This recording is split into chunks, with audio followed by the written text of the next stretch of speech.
They're guys. They do magic. They are the Magic Guys. Ladies and gentlemen, welcome to another episode of the Magic Guys, 197. We are so close to 200. This is crazy. To my left, we've got Doug Conn. Good evening. Oh, yeah. With the double piece, double deuce. Down below, we got Nick K. Where are you? There he is. Band, bitches. Oh, yeah. And I'm Josh Norbito. Welcome to the show. That was not what I went to go for. I want this one. There we go. I'm dealing with a new Rodecaster Pro 2 sound mixer, so that's why I hit the wrong cue, but, you know, that's fine. Look, exciting episode today. Look at Doug's festivity background there. What you got? The wife brought it home from the in-laws. Her father used to do magic, and it's actually his partner's in the back. This one does. I think he's the street magic nutcracker. You know, he's got a little... Let's little bring edge him up to here. him. He's like, "Hey, I do street magic. You want to see a trick?" Jeez. He doesn't talk much. It's like David Blaine. Wow. Doug, it's so funny. Off air, your volume was great. Now you're a touch quiet because I think you've gone a bit shy for this episode. The nutcrackers were in my way, probably. Yeah. Is it still? You sound great. Still not ideal? Oh, well, yeah, I think it's good now. Nick, how are you doing, man? Go up a little bit, but look out. Fellas, I'm doing Here we great. are. Doing great. Continue, fellows. Podcast, for God's sake. Okay, now it's definitely hot. All right, Nick, I know today particularly is someone's birthday, I heard. I heard that Nick's gone around the sun one more extra year, so put those happy birthday wishes in the chat. Happy birthday, Mr. K. Thank you, friends. Oh, yeah. Today- Oh, yeah. Yep. How's Today's it a feel? good day. It feels great. It mhm. feels really good, man. I didn't think I'd live this long, so this is kind of nice. I thought that when I was 23. Yes, exactly what happens. But, you know, as life goes on, thankfully, I think I found magic, and I think magic saves us all in one way, which kind of leads us into our guest, who is responsible for many great things in my life. Should we get into it, fellas? I think There's a lot to go for. Let's go. Yeah, we got a lot we want to talk about. Yeah, let's roll. Here's the thing. Here's the thing, friends. They say you should never meet your heroes, but today I'm doing exactly that. And that's because 17 years ago, I watched The Magician on YouTube, whose performance ignited my passion for magic. It was that moment that actually changed my life and set me on the path to where I am today. And now I'm sitting here kind of scared and also super excited to meet my hero, because they say never meet your heroes, but it's about to happen, friends. So please join me in welcoming the amazing James Brown.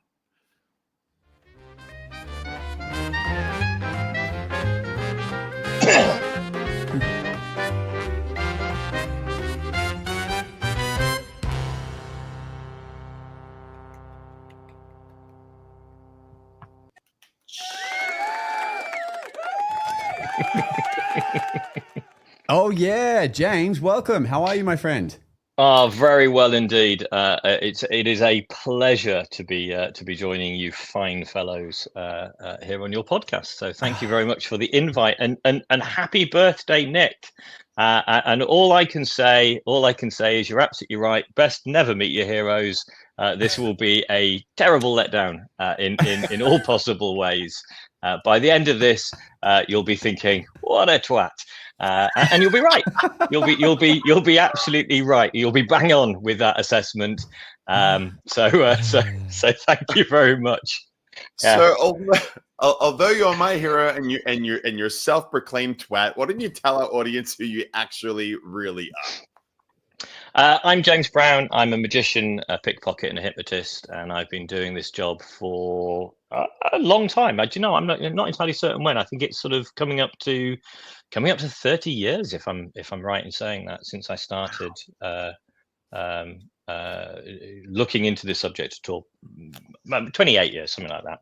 And I work primarily in close-up magic as a day job, but I also do quite a bit of work in sort of film and TV consultancy.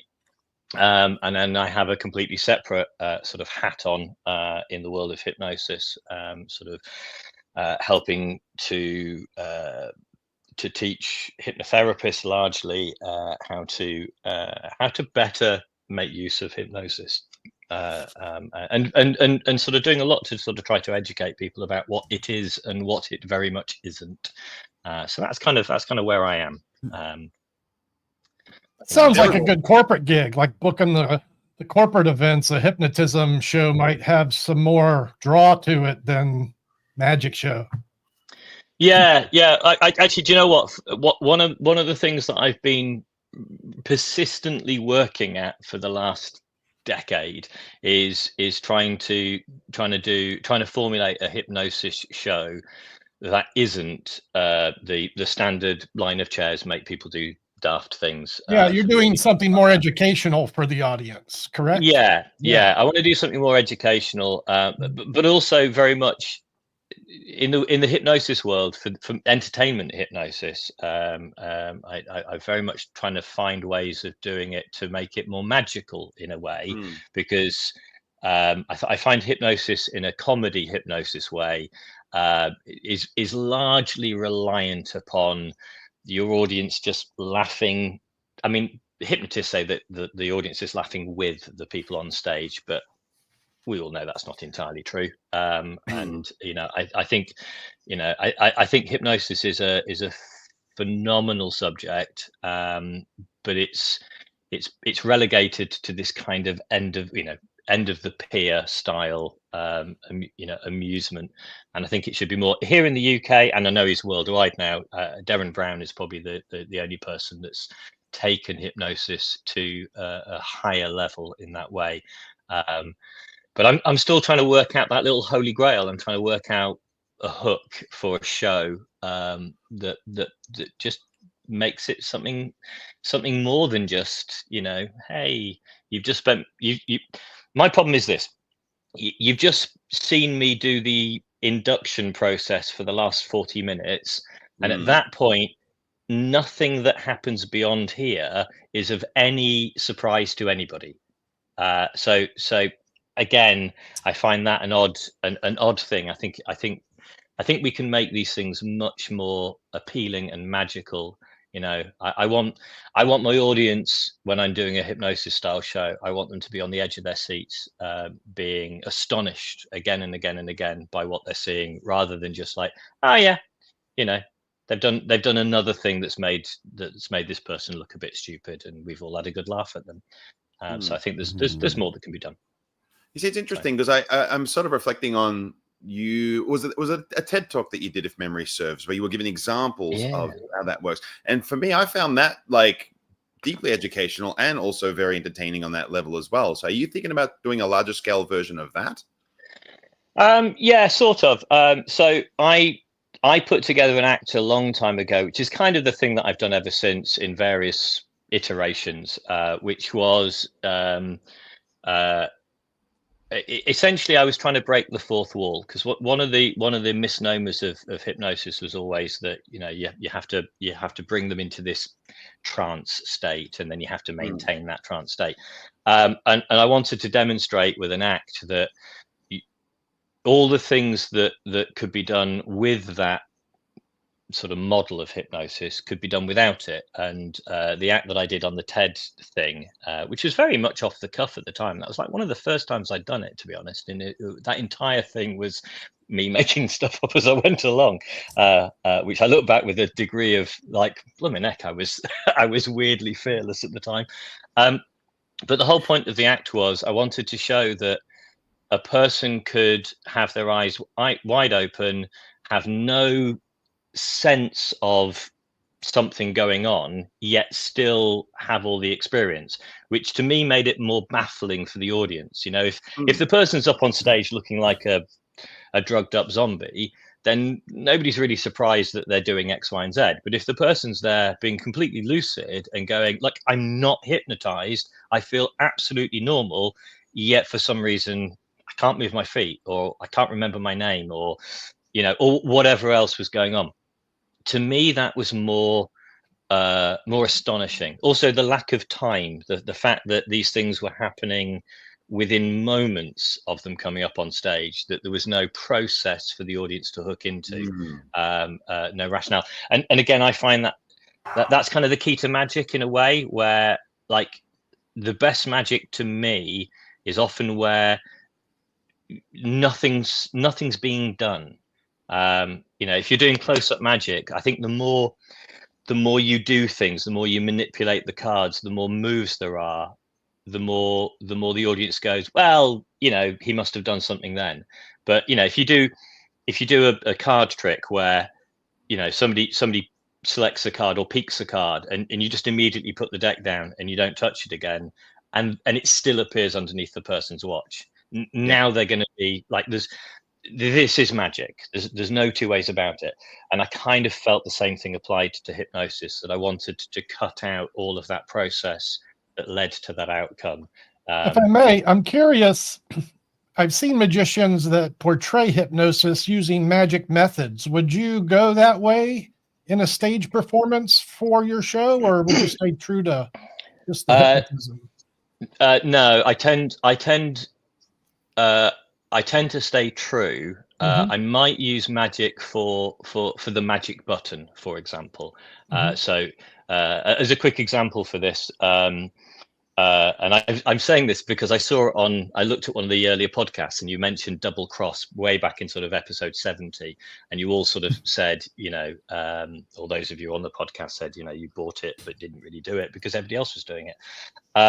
I do a version of double cross, which is utilizing a very well-known phenomena within science and medicine, which is the simple idea that when you put your attention to a part of your body, you then notice that part of your body. I talk about this in pickpocketing as well, that until I mention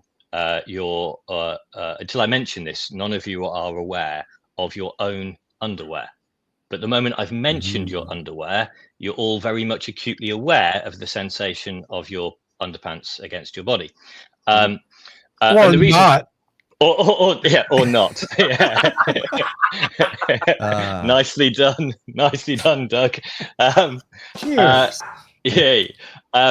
So, if you think about your left ear, like if you really put your attention to your left ear, you can have a sensation which is indistinguishable from touch.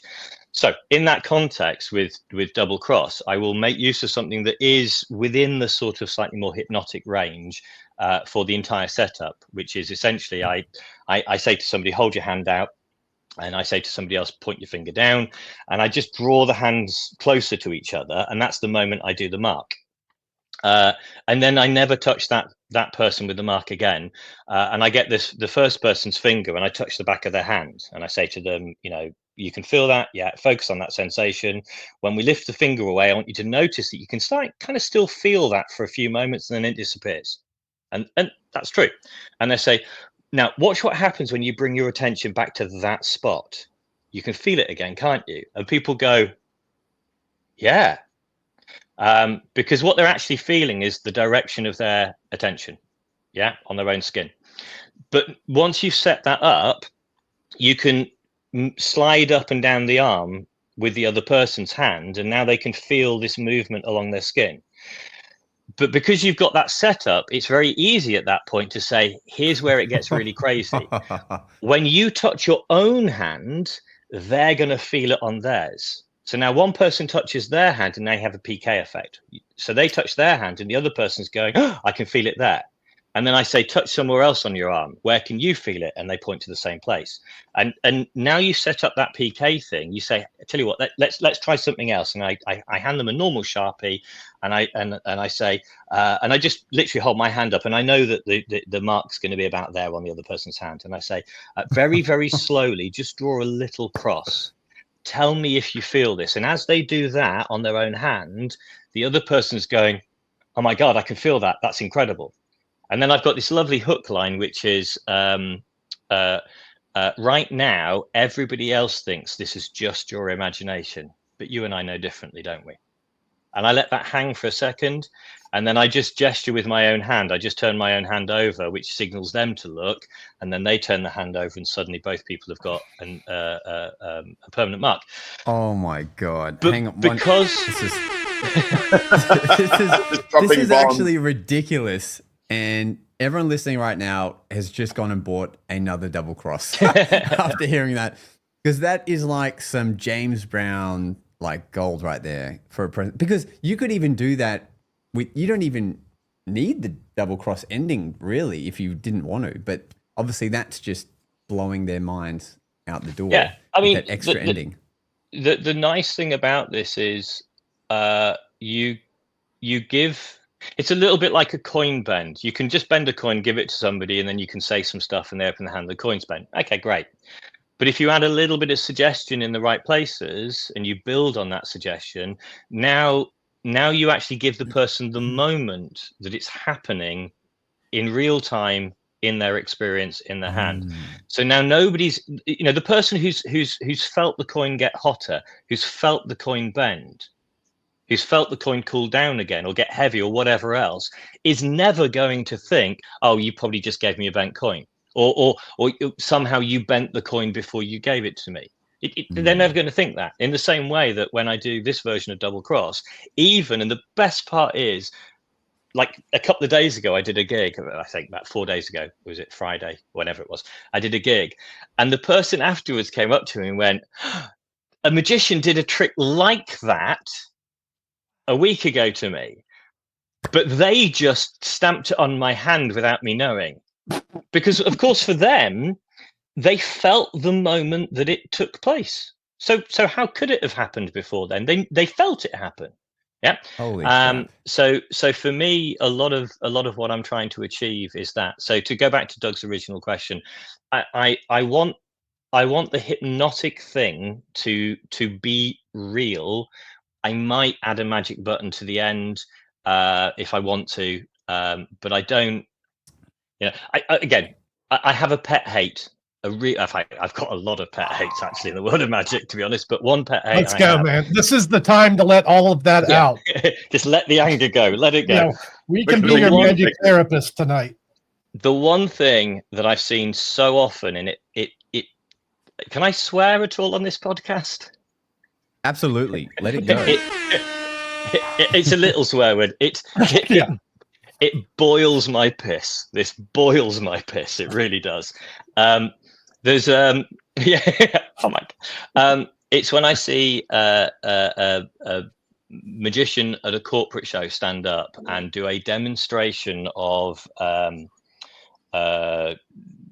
sort of some kind of influence that teaching influence. Particularly, I'm not talking about a show, I'm talking about a training event, and they stand up and they teach the audience, a sales audience, about the power of body language and influence, and then they just proceed to do blimey neck, I can never remember the name of it, the trick where you get 4 people or whatever to draw a picture and the boards are marked, and that's the method, but they sell it as a demonstration of their skills in influence, and that annoys me, because there are real skills of influence that you can demonstrate. You don't need to lie and perform it that way. So I think if you're gonna do something that is hypnotic, that is suggestion based, then do it. Don't do a pseudo routine as if it's the same thing when you don't need to. And if you can't do the hypnosis thing, pseudo hypnosis routines are fine, but you can't do those if you're selling yourself as being an authority on the subject. Be a magician doing a routine which has a hypnosis kind of lean to it, but don't stand up in front of educated people as if you know what you're talking about and then do something as like if you're a body language expert. That annoys we have some of them here too. Everyone's trying to make a living, I guess, but I can, there's so much other ways around it. I guess one of them is actually learn body language and become an expert, and then I'm curious for the hypnosis, if you talk about the history of it at all? And if so, if you could talk about it now, is that like, I'm wondering how long has hypnosis been around? Yeah. And further to that question, when hypnosis, you sort of mentioned the inductions. I just wanted to know, leading into this, like, how legitimate is one of those rapid inductions where they just shake your hand, like a handshake induction, where it's like snap and you're under immediately? Like, how legitimate is that? Okay. History of hypnosis, very quickly. It goes back for as long as human beings have been alive. Frankly, the name is coined around about. It's not quite true, but it's around about the time of a guy called James Brown, an English physician, who kind of really adopted the word hypnosis from the Greek hypnos, to mean sleep, but that kind of, right from that moment, it was already it created a misnomer, because there is no link whatsoever between this thing that we now call hypnosis and sleep, just none whatsoever. But the human ability to influence has been used forever and a day. With regards to inductions, they all work. The problem is that they don't really work for the reasons why an awful lot of hypnotists think they work. Because in and of itself, none of the words do anything. Just because it's a bit like the thing about correlation is not causation. So just because there's correlation between, I say these words in this certain way with this ritual, and it appears to have this outcome, and I can repeat it, doesn't in and of itself mean that those words and those rituals are the actual causality of the outcome. And we actually know that they're not. And we can demonstrate this very easily. And one of the easiest ways that you can demonstrate it is just get a number of people and say the same thing to all of them and see that they all respond differently. Because if it was the words in and of themselves, the response would be the same, wouldn't it? But it's not. So they're not. It's in its simplicity. I would say that what we're talking about is the human brain's ability to mistake thoughts for external experience, and we do this all the time. We're constantly confusing our own thinking for reality, and we do it in our relationships. You've all done it. If you're in a relationship, you'll know this constantly. Your partner will say something, or there'll be a facial expression, and your brain will look for, what does that mean?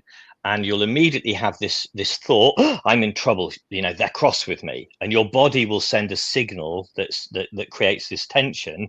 And because you have a thought, which could be words and images, and you have this sensation within you, you put the 2 and 2 together and go, oh, it must be true. And now your cognitive bias will just continue to ratify that belief. And then a week later, you find out that none of it was true. But it doesn't change the fact that the next time they pull that face, you'll descend into that hell again. Same with things like phobias. And so it's a mixture of that idea of confusing your thoughts with reality, and then this notion that we have of projected agency, which is again something that humans do all the time. We give agency to things when in fact almost every time we're the agent. As a quick thing on that, every time you do a magic trick, you as a magician probably have the delusional thought that it is the magic trick itself that is the agency in the effect that it has, but it's not. They're the agent. It's the person watching you that is the agent to the experience, not you. You may have given them the ingredients, for sure, and how you do that will matter. But ultimately, the agency for why they felt and reacted in the way that they did came from them, because magic happens in the mind of the person witnessing it, which is, again, you can demonstrate because you can show the same trick to 100 people, and some of those people will just be absolutely mind blown, and some of them will just be like, Why? Because in and of itself, the thing that you're doing is not the agent for the experience that the person has. Yeah. That's a hard pill to swallow as well. That's by the way. Deep. Yeah. Nick had a question. So go on, Nick. We have a couple of questions from the chat. Scott Link was asking, firstly, can it be accomplished non-verbally? And I'm not sure if he's referring to inductions, but I certainly think you can do. Yeah, it can be. Yeah. I mean, so again, we're talking about. So there has to be a frame of reference. There's a great thing called the Ames window illusion. It's one of my favorite illusions, AMES. It's well worth going and having a look at. And it's this, I think it's called a trapezoid shape, which rotates around. And when you put like a pencil through it, it looks like the pencil's moving through this window. And the reason it works is because in our civilization, we know what this idea of a window looks like, the rectangular shape with the lines through it and the panes of glass. So because we know what a window looks like on multiple drawings, like the first house you drew as a child with the squares and the lines in the windows, we have that frame of reference for what a window is. So that's the base information that is allowing our brain to be fooled by the illusion.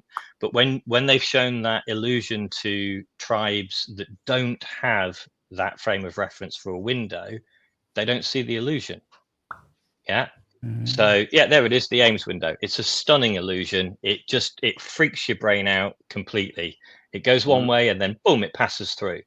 But the reason why it works is because you and I know what a window looks like. If you show it to somebody that has no frame of reference for that window, they do not fall for the illusion.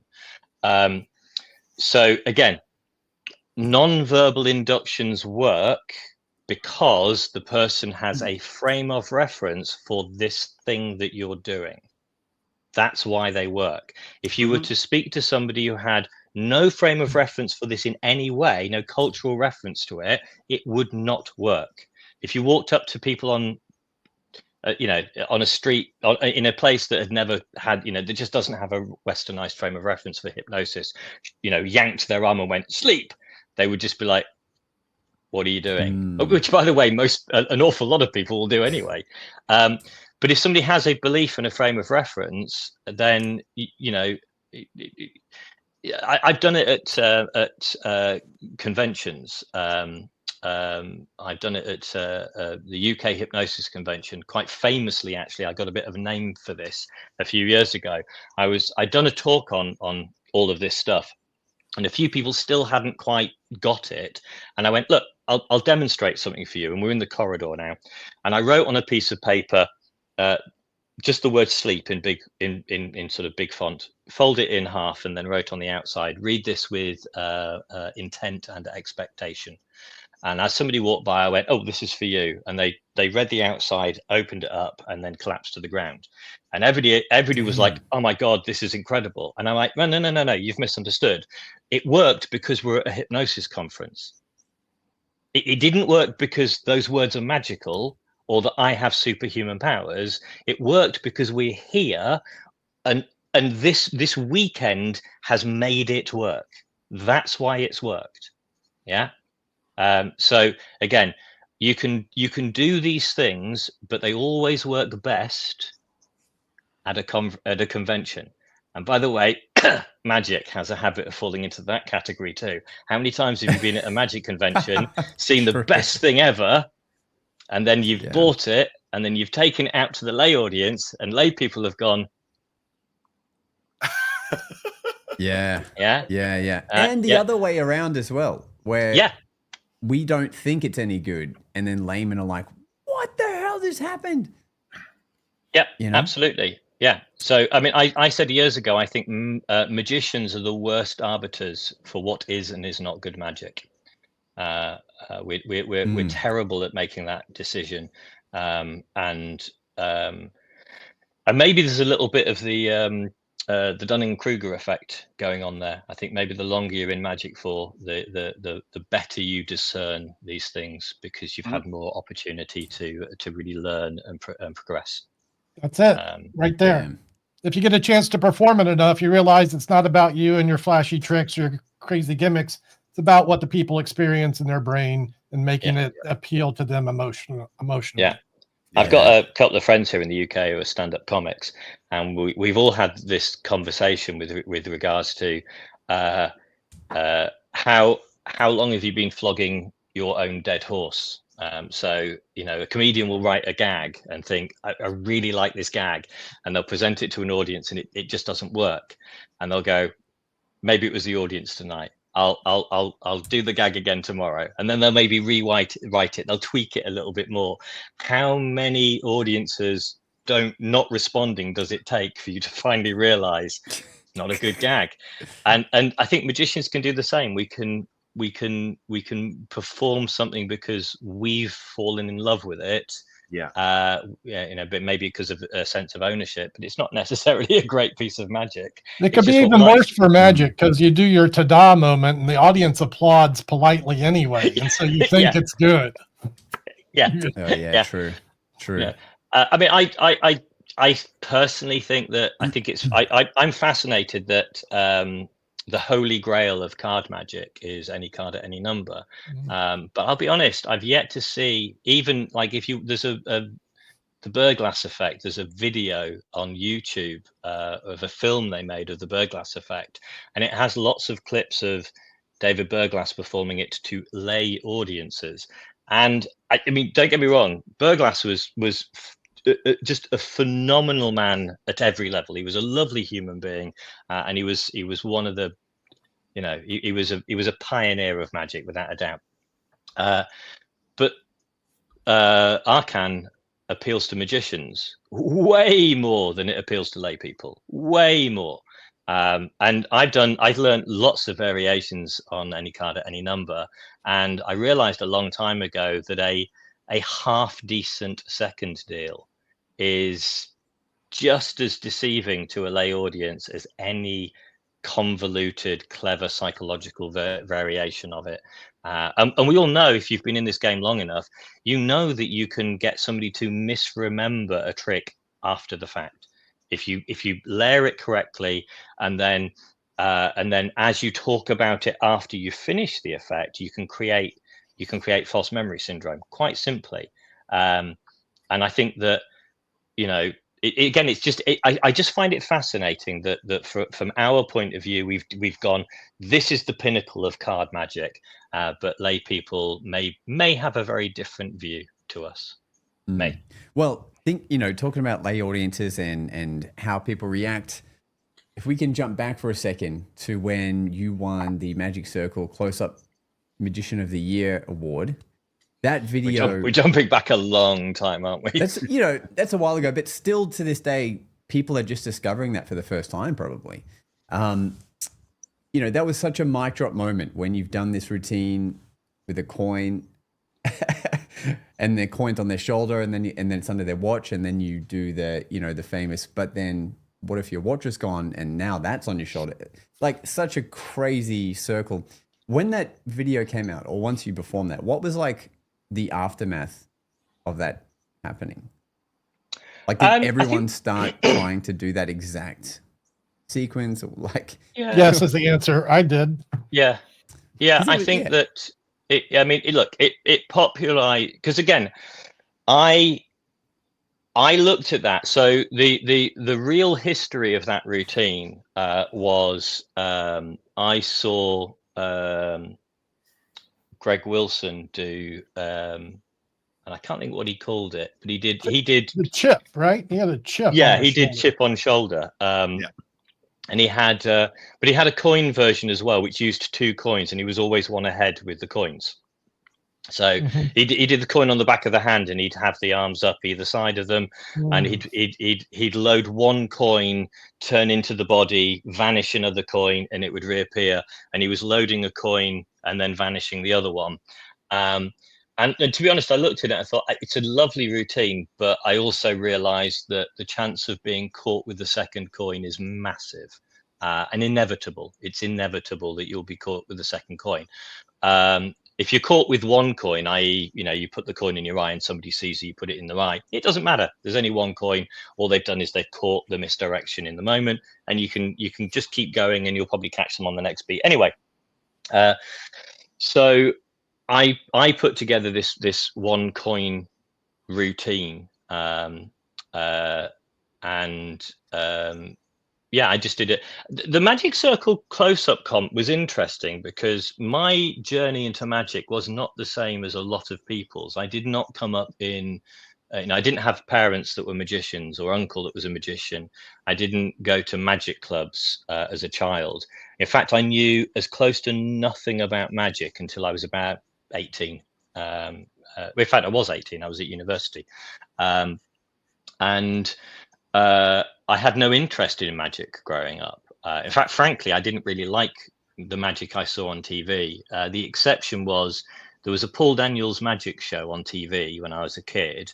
And for about 10 minutes in the show, they would cut to a little card table at the side of the studio, and there would be a guest magician who would come and do a bit of close-up magic. And that appealed to me. There was something about that was special. The big illusions just didn't resonate. I think even as a child, I looked at it and went, I kind of realized it'll be the box, won't it? Yes, it'll be the box. Which funnily enough is one of the things you're so well known for. It's the box. it's definitely the box. Thank you, Budum-cha. So I went into that competition treating it like a gig, like I just treated it like a gig. So I turned up at the Magic Circle for that competition. I'd been cajoled by people to enter it, and I'd be like, okay. I'd only joined the Magic Circle like 6 months earlier, and I think I'd been twice to the actual headquarters, and back then there was no online option. So it was just a club as far as I was concerned. It was just a more famous club. But I didn't live in London, so I trekked all the way up to London with this. And I turned up there, and I was quite stunned to see a room full of magicians, all wearing various sort of top hat and tails, or not top hat, but kind of, wearing like magicians' outfits. Dressed up. And they all had acts that they'd invented for the competition. And they were all in their little corners, just going through the act. And I'm there with like jeans and a t-shirt, or jeans and a shirt, a short sleeve shirt, which I was then told, "Are you going to get changed?" And I'm like, "No, this is That's a good time. This is what I wear when I'm performing at a gig. It's just what I wear." And it turned out that in and of itself was a big problem. Like, this is probably wildly apocryphal, but I was told that the competition act and the response that it got was certainly part of the journey for why the Magic Circle dropped the clothing policy, because up until that point they had a very strict clothing policy. Again, that may be wildly apocryphal, but never mind. So yeah, I'm there. Everybody else is practicing. I'm drinking a cup of coffee and reading a book, and people are saying, do you know what you're going to do? And I'm like, well, not really. Yes. in exactly the same way that I know what I'm going to do when I go up to a table in a restaurant. I've got the things that I do, and we'll see. We'll see what happens. I love it. And all the lines, all the little moments, it's just what popped into my head at the time. And I'll be honest, I was not expecting to win at all. I was utterly shocked that I won that competition. I think it had a big effect with regards to the in-world magic, but I don't think it really made much of a difference to my career in that sense. But possibly because I'll be entirely honest, I'm really crap at business. Part of the reason for that is money is not a metric that's ever interested me. It's not how I rate life. And I realize that's weird for people these days, but I don't I don't rate success on how many zeros are in my bank account. It's just not the thing that appeals to me in the world that we live in. So yeah, I probably could have made a lot more out of it. I'm sure I could have. By that is what every millionaire says, by the way. Yeah.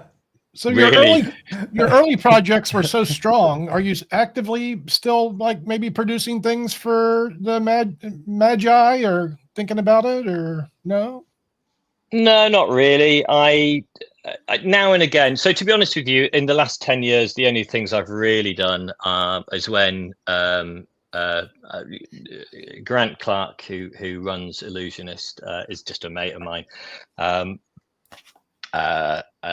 Separate from magic and his business, he's just somebody I consider a friend. And now and again, he'll phone me up and he'll say, "Any chance we can get you to come in and do something for us?" Right. And again, it's just a job. You know, I just turn up, they pay me, I do a thing, I leave. That's it. I don't really think that I have anything specific that I want to offer, and I don't do. I like lecturing. I do like lecturing, but there's not a lot of money to be made out of that unless you have a suitcase full of stuff to sell. And I don't. Let's be real, James. You do have some stuff. In fact, someone here was asking, can we please ask him where you can purchase the hide and seek? Let's get a little story time from Nick's collection. We didn't plan this, but Nick just so happens to have a few James Brown items. What do we got there, Nick? Hide and seek is one of my favorite things that I ever developed. I mean, I don't wear jackets anymore, to be honest. It's just not a style that suits me these days. But when I wore a jacket, hide and seek, the teleport effect in particular, was without a doubt the favorite effect that I had. Unfortunately, wallets, mobile phones have moved on in such a way that it's not really as pertinent as it was at the time. But I I remember being at Blackpool when we launched it. I'd broken my my hand like 3 days before. In fact, it was I had it in bandages and strapped, like supposedly strapped up. I went back home after Blackpool and I actually had to have it set and put in a cast because I hadn't been to the doctors yet. Oh, my. And I'd really smashed my hand in. So my right hand was out of action almost entirely, and it was phenomenally painful. But I remember showing Jan Frisch the effect. And he was absolutely convinced that there must be some incredibly complicated gimmick at work. And when I finally told him how it was done, I won't use the word that he said, but I looked in the chat. Apparently, the word "twat" in America is more offensive than it is in England. Yeah, sorry. Grow up. Funny. Just grow up. But he basically said the C version of that, which just made me laugh hysterically. But yeah, I love that effect. It was a great one. I'm much more interested these days in finessing things. I love just adding, like I mentioned with the double cross. I love taking something and just going, right, how can we elevate this? I think the older we get, we realize the routines we do need so much more work, Yeah, just down to timing and things. I've been tempted. I did the thing with Illusionist a while ago. Again, they asked me. It wasn't my idea. They came to me and said, could we do a card, could we re-release your card under box? And I went, well, actually, I've got some updates to it, which might be interesting. So we did. I'm tempted at some point just to kind of spend a bit more time on that, because I love the ending, the entire deck into the box. Oh, sorry, somebody just said you didn't answer where hide and seek can be purchased. Yeah. Right, so here's the truth. I don't have control over any of that stuff, and I never did. Unfortunately, the magic companies tend to own them and have the rights to them. So RSVP Magic here in the UK, which is Russ Stevens' company, has the rights to that. So I would guess if you go to rsvpmagic.com.co.uk, I'm not sure which it is, you probably find it's available as a download on there. I'm going to guess. So that would be my answer. I don't see a penny for that. It's another reason why part of the reason why I've stopped doing stuff, because I got slightly fed up with the fact that do you want to know how much I earn out of Still Fancy a Pot of Jam? Yeah, please. £500 plus 25 copies. That's it. Wow. Yeah, wow. And it's one of the best-selling close-up DVDs, apparently. I mean, I don't know whether that's true, but I've been told that it's one of the best. It was, not now, obviously. Sadly, the companies have to do it that way to compensate for the amazing amount of mediocre products they'll put out that don't sell. Absolutely, I fully understand that, but it's slightly galling when you look back and go, they're still making money and I didn't make It's money. a great time to re-release that and the card to box and whatever else you want to put out. All your early work. What about the Power Academy, James? What about the Power Academy and the Rumbless approach? Yeah, well, so again, all right, look, the reality is pre-pandemic, and I don't want to dwell on this for long if you don't mind.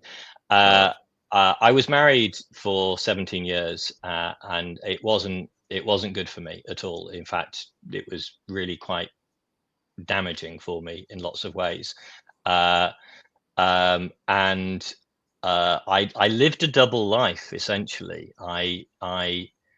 Most performers put a mask on to go on stage. I was living the other way around. The only place I was able to be me in any way was when I was performing, and it was the rest of my life where I was masking a huge amount of pain and trauma.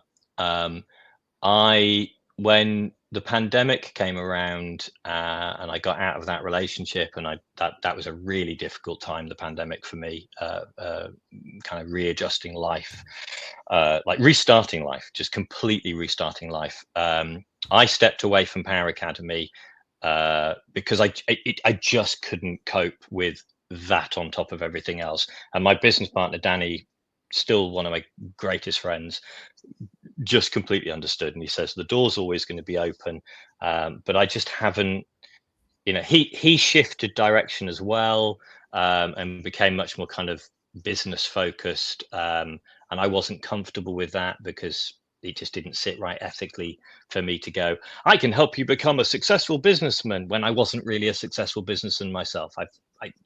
I don't like that dishonesty in the world that we live in at all, and I was desperately seeking authenticity at the time. So I stepped away from Power Academy. I haven't stepped back. I think that I've got a feeling that Secrets of Pickpocketing and Reality Bending kind of got mothballed slightly. I don't even think they appear on the site. I think you can still get them, but you have to kind of directly contact Danny and ask for access at some point, because he said, look, it's intellectually all yours anyway. At some point I'll probably get all the downloads and I'll work out a way of doing something with it. Secrets of Pickpocketing I would put out as is, again, because I'm still very proud of that project. Reality Bending, I was never happy with that. Content wise I was happy, but just how we filmed it, the quality, it didn't resonate for me at all. So it's on the back burner, to put it that way. It's not dead in the water, but I just haven't had the headspace to do anything with it. So sorry, that got weirdly deep there. I do apologize. No, and thank you for being so vulnerable. Lets people know who James Brown is, because we all love learning from you. But obviously, you have to enjoy what you're doing, and everyone's in different parts of their life. But in saying all of that, if there's ever a way that the magic community can support your work, whether you release stuff independently or whatever, you just click your fingers and you just know that everyone's there ready to learn directly from you. You probably don't even need an outside source now to do that kind of stuff. Yeah, I mean, I've because of where I was, I think people assumed that I had all this confidence and stuff because of the way I projected on stage. But actually I had, and I still to this day, I massively struggle with sort of self-belief, I guess. I'm, call it what you want, whether it's humility or not. I don't think it is necessarily. I think it's just a symptom of trauma, really, in lots of ways. I grew up in a very kind of right-wing conservative church environment, which didn't do me good in lots of ways as well. And then the relationship didn't do me good. And I'm, as I said to you guys, I'm baffled by the idea when you were like, oh my God, you're my hero, and I can just feel every particle of my being going, no, don't. You imitated Nick perfectly, by the way. I don't. Yes, yeah. I love doing what I do, and I'm happy to receive praise for what I do, as long as it's not misdirected to me as a person. I think that's what it is. Like, I'm absolutely happy at the end of a show for somebody to say to me, oh my goodness me, that was amazing. Thank you so much. You've really made us all feel great. No problem with that at all. But when it's directed at me, when somebody goes, right, you're incredible. And at that point I go, really? Like, well, I don't know. I just struggle with that slightly. You're like, well, you should see me in an hour when I'm at home, in my boxes and I'm laying on the couch and yeah. And if you subscribe to my OnlyFans, you can. That's how we can support you. Now we're getting to it. The real pot of jam coming to you. Well, I like sharing as well.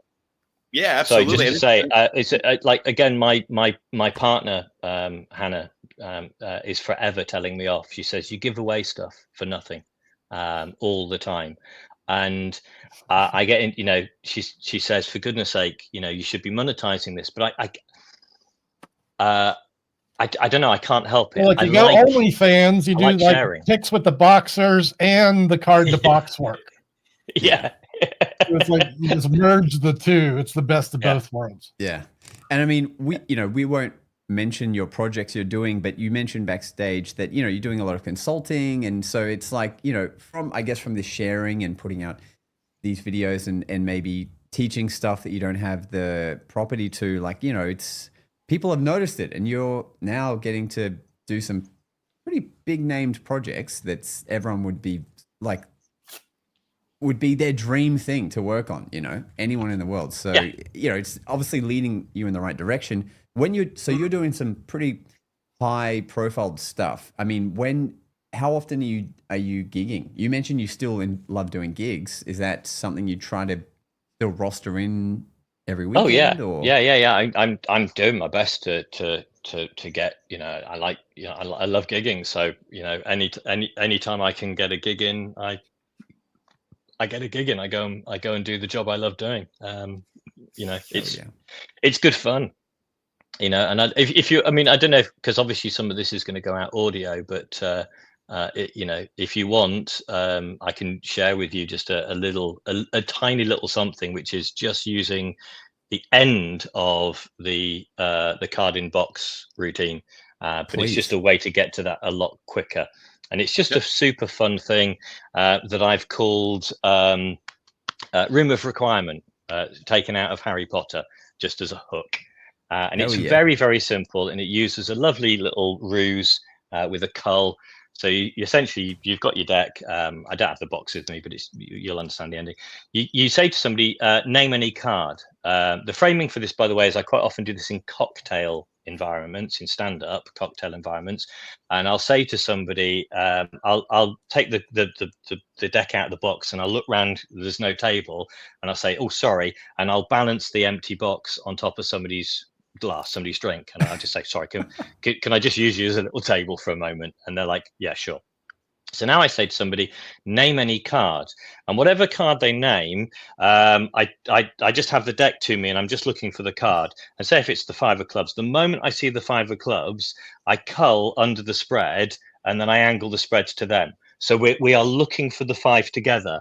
And then I go through the remainder of the deck, pointing out any other 5s, 5 of spades there. And I go right to the end, it's not there. I then come back to the beginning, go through again. Oh, there's the hearts and the diamonds. Oh, there's the spade again. And by doing that, without saying anything, you've demonstrated that it's not there, because they've seen all the way through the deck. It's now just on top. I now very naturally go, oh, hang on a minute, and I pick the box up and I open the box and I kind of look inside and I tilt it so they see it's empty. And as I close the box up, I load the card in and put it back on the glass. And I kind of then go, oh, I've got a feeling that, right, I've got a feeling somebody over there kept it from another routine. Never mind. And then we move into the routine. So at this point, I then say, actually, have you ever heard, do you watch Harry Potter? Yeah. Have you heard of the room of requirement? And then I just give them a recap. The room of requirement is a room that appears when you need it. And inside the room, anything that you need is in the room. So for example, this box could be our room of requirement. Sorry, what was the card that you require? And they say the 5 of clubs. And bear in mind, everything up until now has demonstrated it's not in the pack and it's not in the box. And I've not had to say any of that. It's all in their head. They know it's not in the pack or the box. And then as soon as I say, we'll use this as our room of requirement, what card do you require? 5 of clubs. And then I kind of just, you do your gesture. You know, I hover my hand over the pack or whatever. Right. And again, with suggestion, you can say to the person, in fact, you might even know the moment it appears. And it's astonishing how often that person holding the drink will just go, oh, I felt something. You didn't, but you know, Aaron Alexander, a very good friend of mine, talks about this idea of leaving space for enchantment. That sometimes the best thing we can do as a magician is to create the doorway of enchantment and allow somebody to walk through in their own time. And this moment where I'm holding my hand and saying, you know, tell me when you feel this, I'm just waiting, because now their expectation is going to find an answer. And they'll go, oh my goodness me, I felt it. And of course, then all I'm doing is I'm opening the box up. They're removing the card. The moment they remove the card, the deck is loaded and I put it straight back on top of the drink. And now we finish up with just the tilt move. And, you know, this time. And again, with the tilt move, just a lovely bit. You should save this for OnlyFans. Yeah. The tilt move is really interesting because, like, when you're here and you do the tilt move, a lot of the time we just do this sort of reveal. You know, you've put it in the deck and then the deck vanishes. But if you transfer to this hand and separate as you draw the attention and you ask a question, then you can create the vanish of the deck in a very open space. So that it's not until you go, I tell you what, would it be even better if we could make the entire pack vanish? And it's only then that the audience becomes aware. And it's so far away from the body that it kills. You know, there's a magician here in the UK, a young magician, Charlie Hewlish, who's going to be absolutely a big name in sort of another 5 or so years. And he pointed something out to me, and I was so angry because I'd done it myself repeatedly, and I hadn't joined the dots. And it's half a top change. So the amount of times when I've done a top change that I've either not taken the card back and ended up with 2 in the early days of learning, or I've not got a grip on the second card and I've taken everything away. And you just think, it didn't work, it failed. And Charlie said to me, why don't you just use it as a vanish? And I went, oh my goodness me, that is gold. That is insane. And I now use this as a vanish all the time. If ever I have a card that's been selected, I have to stand up slightly, and I'll say, that was your card. I tell you what, would you be really amazed if we could make it vanish? Oh my God. Now, in the context of the performance, that is a killer, because it's here. You steal it away as you gesture, and then Yeah. you just bring your attention back Let's on the go. word vanish. Holy And crap. That is It's just so good. I use it for card under watch. holy So I will say to somebody, sign a card, and I'll take it back, and I'll say, oh, let me ask you a question. If I could make the card vanish, how would that feel? And boom. And you're done. It's gone. It's on the top of the deck. It's really easy then to Mercury card folds, do your load, however you want to present it. But that moment of vanishing it just by stealing it away with half a top change, I've had unbelievable amounts of fun with that. And as I said, the annoying part was I'd done it repeatedly in the last 25 years by accident, and I'd never joined the dots. Charlie Hewlish, thank you so much for that absolute piece of gold. Thank you, Charlie. God, thank you, Charlie. That is This is very ridiculous. Good. We like this a lot. Wow, Yeah. that is, you can just have so much fun. I mean, holy crap. And then the idea of it having vanished and then is under their watch, things like that is, and then obviously under the box and the idea of doing the exchange to the other hand with the tilt move, that's kind of like the deck going under the box moment where you're so far, it's seemingly further away from it, and they just look and notice now, like it was out in the open the whole time. You That's a basically great created tip. that moment in the hands now. That Well, moment is so often mishandled. Yeah, well, that's because understanding how the human mind works, that your vision is most of your vision is generated by your mind. It's not actually generated by your optical nerve at all. Almost, most of what you see is your mind projecting the illusion to fill in literal holes in your vision, blind spots in your vision, or putting into focus stuff that's not in focus. So, again, an awful lot of what I do makes use of that fact that the brain will hallucinate repeatedly. It's that classic thing of if you've already done a steal of a coin, the best thing you can do after once you've done your fake transfer and you've ditched the coin or whatever, the best thing you can do with that hand is to toss it to the other hand, is to throw nothing across. Yeah. Because in throwing nothing across, your audience will almost certainly and almost always hallucinate the movement of the coin. So their brain is doing all of the heavy lifting when it comes to vanishing it. It's the same as if you hold a coin. I haven't got one, but if you hold a coin, you say to somebody, hold your hand out, show them the coin. You go, you can see it, yes, and they go, yeah. And then when you tap it on their hand, you don't tap the coin. You reach your own finger forwards, and you tap your fingertip on their hand, so you can see it and you can feel it. Yeah, you see it and you feel it. So what you're doing is you're conditioning your own finger sensation to be the same as the coin. So now you can ditch the coin, pitch and ditch or whatever.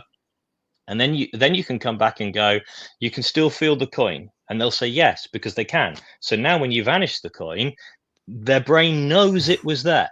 It's not an if or a but or a maybe. Their own senses fully convince them that this experience is real. So now if you've thrown, you've thrown nothing across, but they've hallucinated the movement, and then you tap it on their hand and then you vanish it, there's no way that they're gonna backtrack to the moment that it went. They can't, because their own brain is fooling the living daylights out of them. And my final comment, and I've used this before on this subject, is our job as magicians is not to fool people. It's to give people all of the ingredients they need to fool themselves. What a mic drop. Mic drop. I've done so many air horns this episode, but for good reason. Understand why Yeah. he's my hero? Do you get it? Yeah, it's crazy. It's Do crazy you understand, stuff. people? Like, So great. James, I mean, I appreciate your humbleness, and I can totally appreciate what you mean when you say the person you are when you perform and so forth. There's a reason why I'm Nick K when I'm performing, and I'm the other Nick when I'm not. And I've said this on the podcast many a times where we were talking about like you had 9 gigs this week. Are you over it? And it's like it's the only time I'm happy. I may as well live in a coffin and let it rise up an hour before my gig, enough time to shower and get there, and then I'm happy. And then when I'm done, I may as well just go home to my coffin because there was just nothing else to live for. There's nothing that fills my cup as much as this. So I can totally empathize when you say that, and we can say that in this forum because we are a community.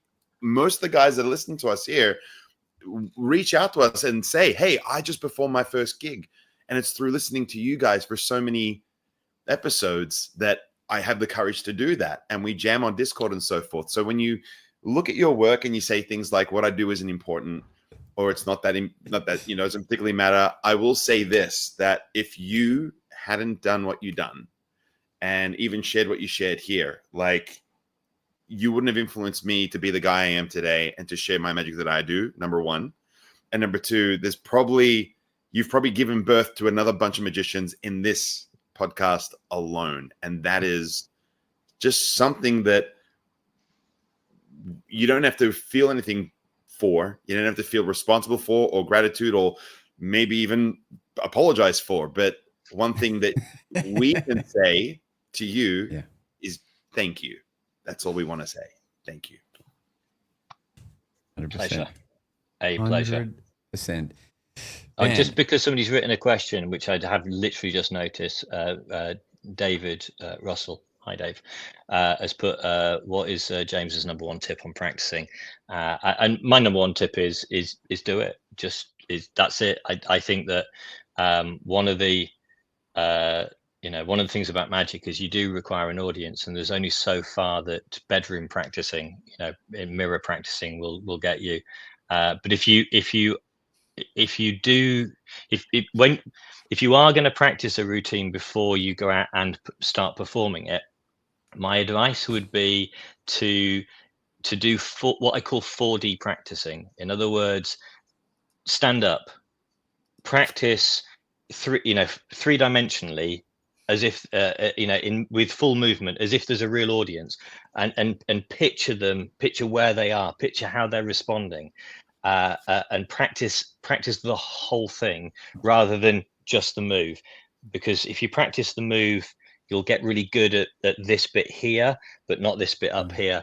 And I would always say, loosely use the 80-20 rule when you're constructing an act. And by that, what I mean is 20% of the time your audience should be looking at your hands and what you're doing.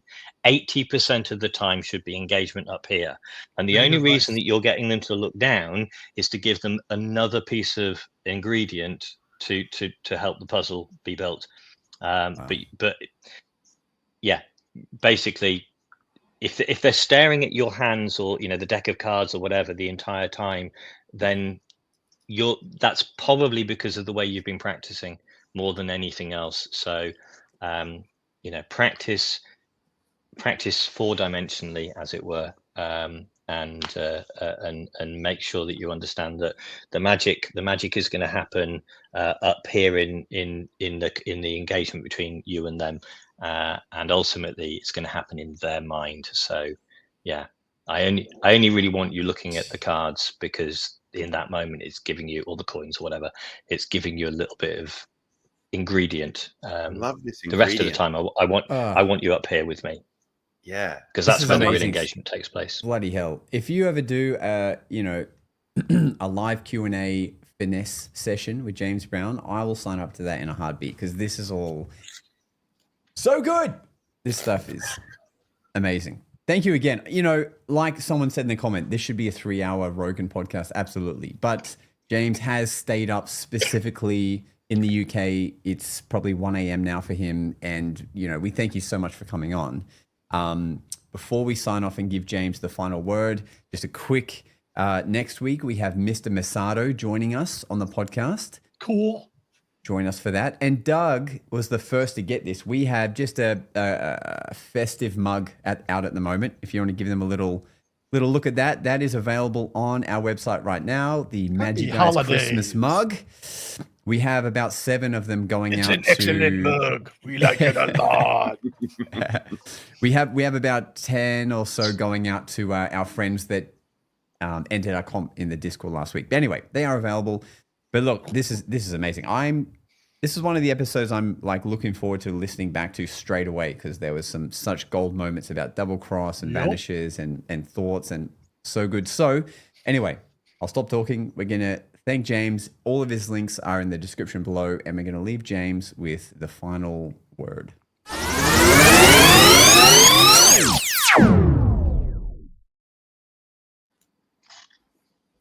My final word is that magic has the power to really help us engage as human beings, and to bring much needed joy to the world that we live in. And I don't think there's ever been a time where more joy, more kindness, more human connection has been as important as it currently is. So if you are a magician, get out of your bedrooms, get from behind the camera, and go and create joy, create connection, because what we do does matter.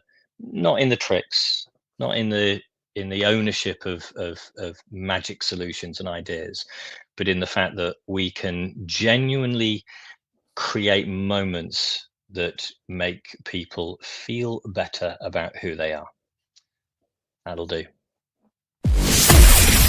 Thanks for listening. It's time for us to disappear now.